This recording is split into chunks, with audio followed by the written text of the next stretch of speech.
Yeah, I guess, I mean, I could talk about screens. That's obviously that's one of the big sticking points, probably the biggest one.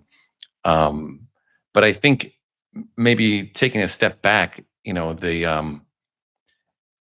don't think there is a honest accounting of the harms that come with um, forcing kids to adhere to these compulsory rules. And Mm. we want them to be engaging. We don't want them locked into a screen, right? We want them to eat healthy. We want them to be, have good relationships with. We want them to be polite, etc. But I don't hear people talk about the amount of, or the damage to trust, right? I want my kids to trust me, and if I'm yanking the screens out of their hands, or I'm forcing them to eat in certain ways, um, then that has to degrade trust. Or like you're talking about with school, right? Like, is this really about learning the content that you're teaching in the class, or is this about controlling me and making me quiet while I fill out some worksheet, Yeah, it's right? about Like, obedience. it's about obedience, and you Yeah. could see through it, and then you say like, okay, well then, you are naturally on guard in the face of somebody who is forcing you to do things that are arbitrary and don't make sense. Um, and even if they make sense to the enforcer, if they don't make sense to you as the kid, it feels like arbitrary, dictatorship. Um, But don't this is the thing that I've come to wonder about, even in our current moment. It seems like people like being ruled. oh, so I mean, well, And is that just a product of so decades of authoritative parenting? I Or would. is it just some internal thing where the majority of people find it much easier to let somebody kind of make those decisions for them and they just go along? Yeah, that's a huge topic. On one hand, it does make sense. We don't have infinite time to figure everything out on our own.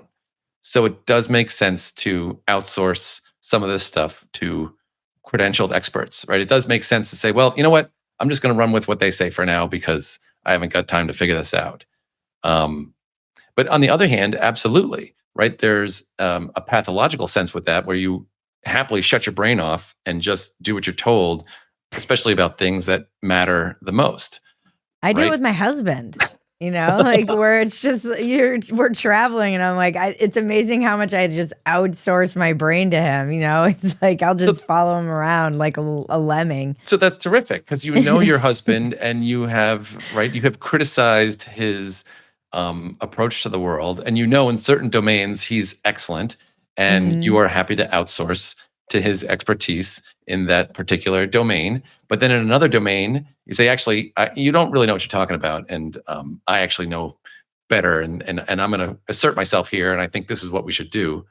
But you never treat him like he should just shut up and listen, right? If he has Right. doubts, you give him the dignity to explain yourself to him, because he is a person who is capable of understanding. And Mhm. that's the same thing with kids, right? They are people who are capable of understanding. Like, that is the fundamental thing. And so, how do you treat someone who is capable of understanding? You treat them like they're always capable of understanding. You don't say, "Oh, in this domain, food, you're not capable of understanding sugar, so I'm going to control sugar for you." And you're not capable of understanding YouTube, so I need to control YouTube. Instead, you um, try to show them how, or allow them to discover how, or support them as they discover how sugar works, how YouTube works, how you can waste your whole day scrolling, how you could, you know, make yourself feel miserable by overeating sugar, or whatever it is. But you don't just decide, I call the shots here.